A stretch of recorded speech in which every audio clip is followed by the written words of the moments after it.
Dans le contexte de la crise des réfugiés, de l'attentat meurtrier d'Ankara du 10 octobre et des élections législatives prévues pour le 1er novembre, la Turquie se trouve au centre du jeu et des débats européens.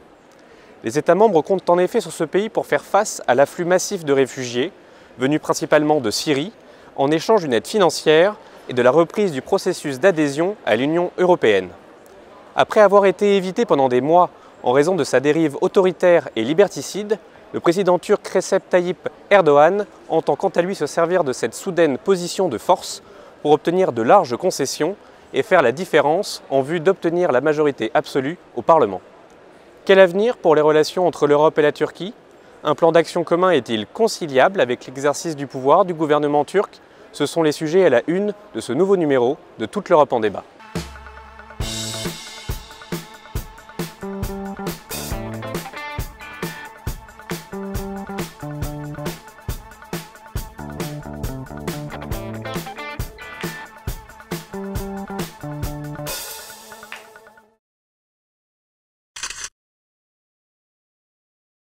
Bienvenue à tous sur le plateau de Toute l'Europe en débat, en direct du Parlement européen de Strasbourg. Je reçois ce soir Jean-Paul Denanot, bonsoir. Bonsoir. Merci d'être parmi nous.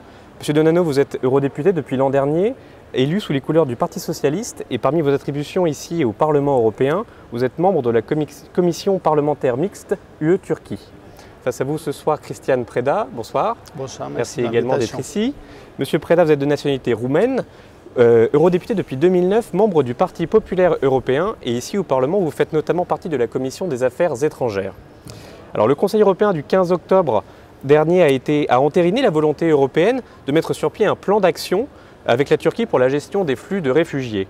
Pour faire en sorte qu'ils restent en Turquie, où ils sont déjà plus de 2 millions, l'UE semble prête à aider financièrement le pays, à réactiver le processus d'adhésion ou encore à accepter les exemptions de visa pour les ressortissants. Jean-Paul Denanot, je me tourne vers vous en premier. Que pensez-vous de cette ébauche de plan d'action UE-Turquie pour les réfugiés? Je crois que la question des réfugiés et de la Turquie se pose évidemment, mais pas forcément dans les mêmes termes que vous avez posés tout à l'heure. Je pense que l'idée de faire en sorte que la Turquie puisse continuer à accueillir des réfugiés est une bonne idée, parce que c'est le voisinage qui est intéressant. Mais il ne faudrait pas que ce soit un échange de bons procédés, c'est-à-dire que la Turquie accueille des réfugiés et nous on accueille la Turquie. Je crois qu'il faut de ce côté-là raison garder. Moi j'ai interpellé le président Juncker par un courrier sur cette question-là, en disant voilà, moi je suis d'accord sur l'idée qu'on peut effectivement travailler avec la Turquie, qu'il faut même travailler avec la Turquie sur la question d'accueil des réfugiés, mais ça ne peut pas être une monnaie d'échange pour l'adhésion de la Turquie à l'Europe. Ça ne peut pas être une monnaie d'échange justement pour ces questions-là. Monsieur Preda, je vous pose la même question. Vous êtes-vous favorable à cet accord UE-Turquie pour les réfugiés?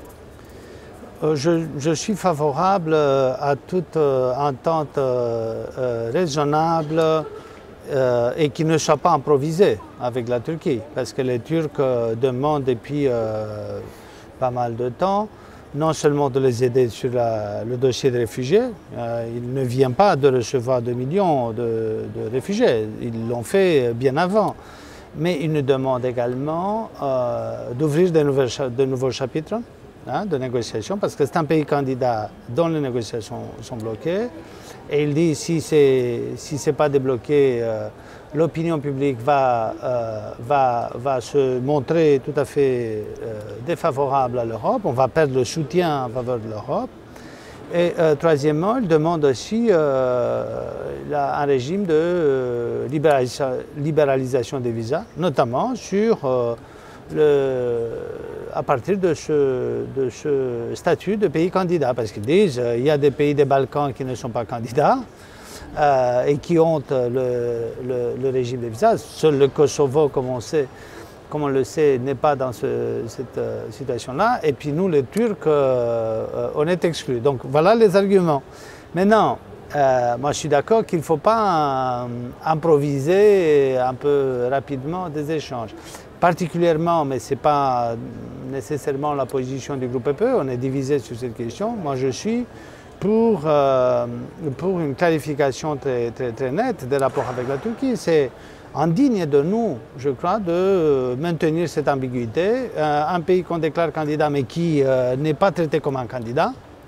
Un pays qui est appelé au secours seulement parce que nous sommes confrontés, nous, aux problèmes que les Turcs ont depuis. Donc c'est un peu, vous voyez, c'est un peu bizarre de dire on discute maintenant avec les Turcs parce que nous avons aujourd'hui le problème dont ils nous parlent depuis 3 ans. Parce qu'ils nous parlent des réfugiés, tout comme la Jordanie, le Liban, depuis plusieurs années.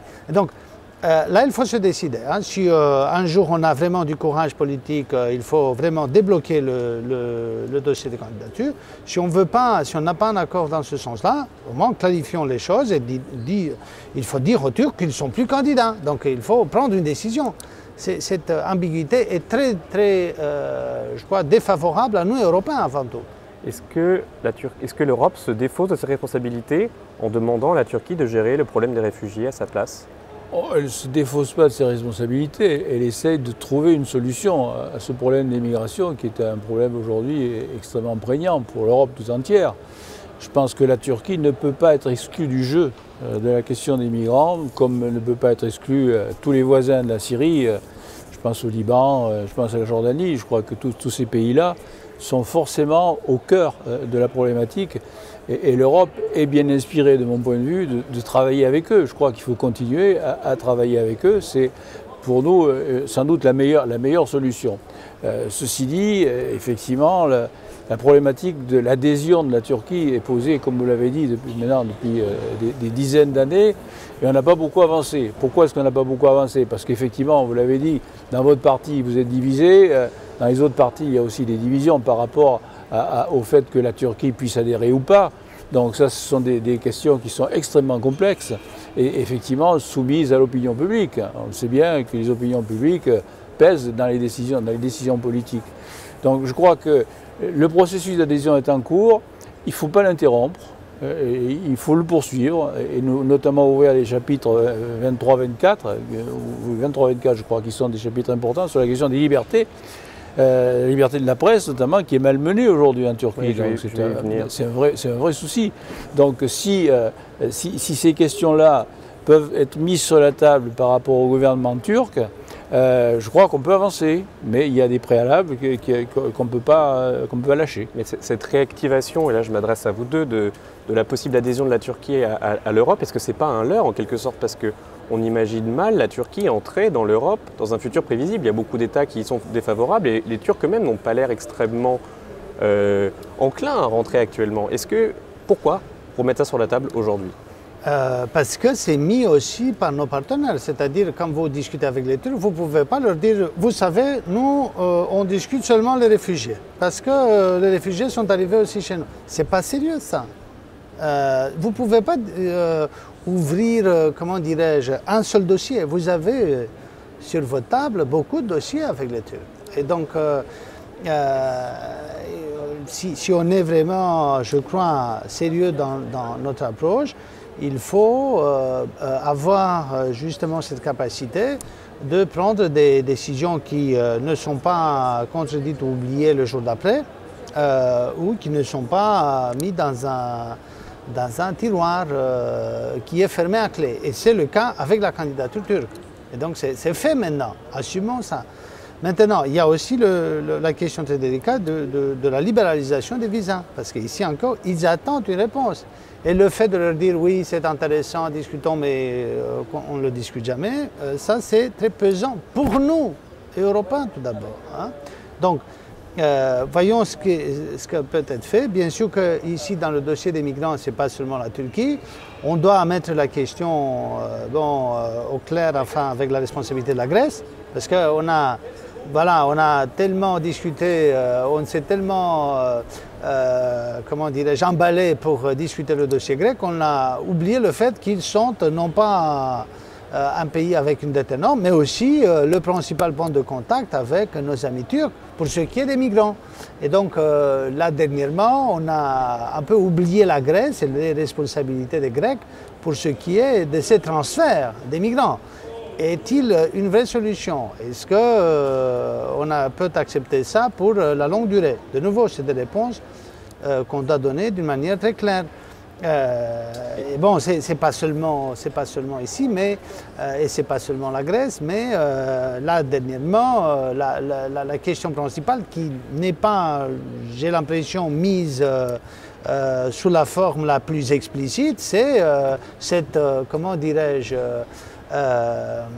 ce contact entre les Grecs et les Turcs qui ont, comment dirais-je, permis, favoriser l'entrée des masses de migrants inconcevables il y a une année. Et ici, nous sommes voilà, devant un problème politique extrêmement important. J'entends bien le rôle tout à fait prégnant de la Turquie dans la résolution possible de la crise des réfugiés. C'est un pays totalement central, ne serait-ce que d'un point de vue géographique. Mais comment fait-on à l'heure actuelle pour discuter avec M. Erdogan parce qu'on assiste quand même depuis plusieurs mois maintenant à une sorte de dérive autoritaire et je dirais même liberticide de son régime. Les affrontements avec les Kurdes ont repris, c'est tout à fait sanglant. Comment faire?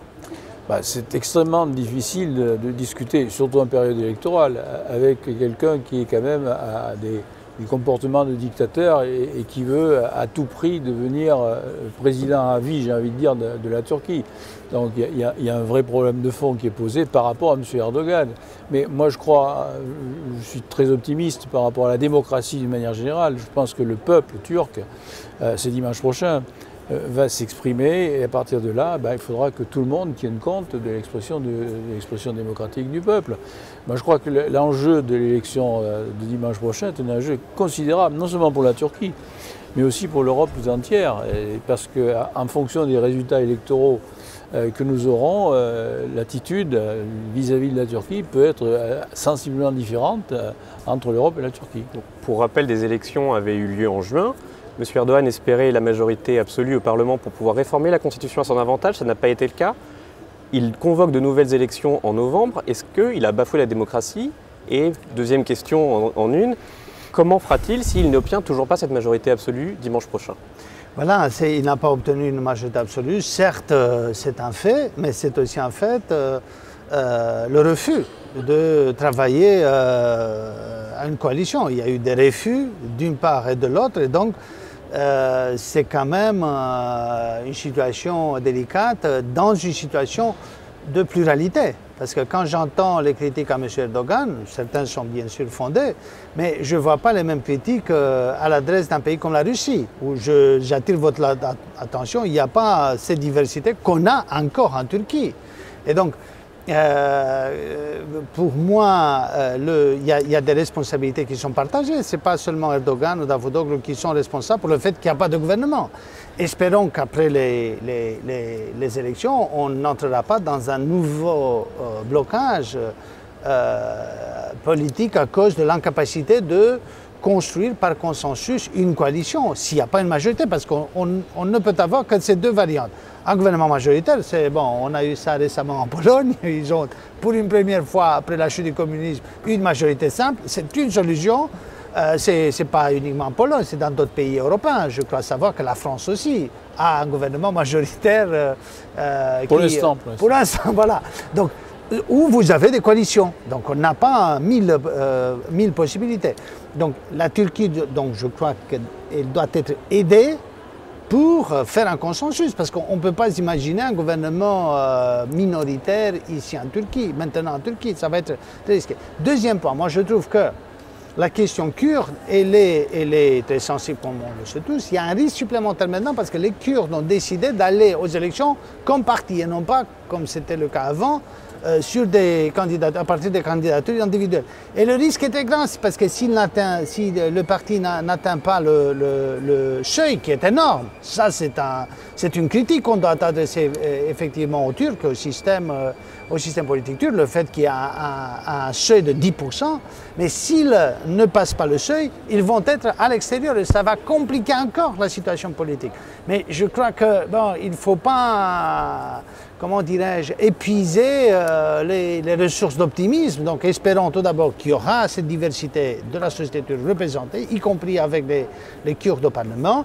Espérons deuxièmement qu'il y aura un travail de consensus s'il n'y a pas une majorité. Je suis évidemment pour qu'il y ait une diversité au Parlement turc, ça me paraît assez clair. Alors après, effectivement, constituer une majorité, ça va être un autre problème. Parce que M. Erdogan, supposons que le résultat soit le même que la dernière fois, il n'aura pas le choix. Il aura le choix de s'allier avec l'extrême droite ou avec le centre. Donc il faudra... Moi, j'espère qu'il n'ira pas avec l'extrême droite, enfin, je pense, parce que ça compliquerait un peu la situation en Europe. Est-ce que justement la reprise des discussions avec l'Union européenne peut inciter M. Erdogan à plus de mesures, à moins, si je puis dire, bafouer les libertés individuelles, les médias, l'opposition? Écoutez, vous y croyez? On peut espérer qu'il en soit ainsi. C'est pas garanti, mais on peut espérer. Mais il faudra que M. Erdogan règle son problème intérieur d'abord, avant de pouvoir travailler. Mais c'est vrai que l'opinion publique peut jouer un rôle.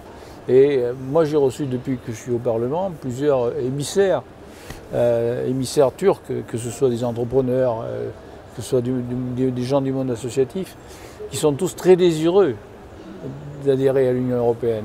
Je crois que c'est clair que la population turque est très désireuse d'adhérer à l'Union européenne. Donc le peuple peut peser sur ses dirigeants, que ce soit Erdogan ou d'autres d'ailleurs, peut peser pour que la Turquie finalement ouvre les chapitres, mais aussi mettre du contenu dans les chapitres, parce que la question des libertés, ce n'est pas une question neutre. Bon, le chapitre sur la régionalisation a été ouvert, c'est déjà un premier pas, mais les deux à venir, ce sont des chapitres sur les libertés notamment et la justice, donc ils sont des chapitres particulièrement importants.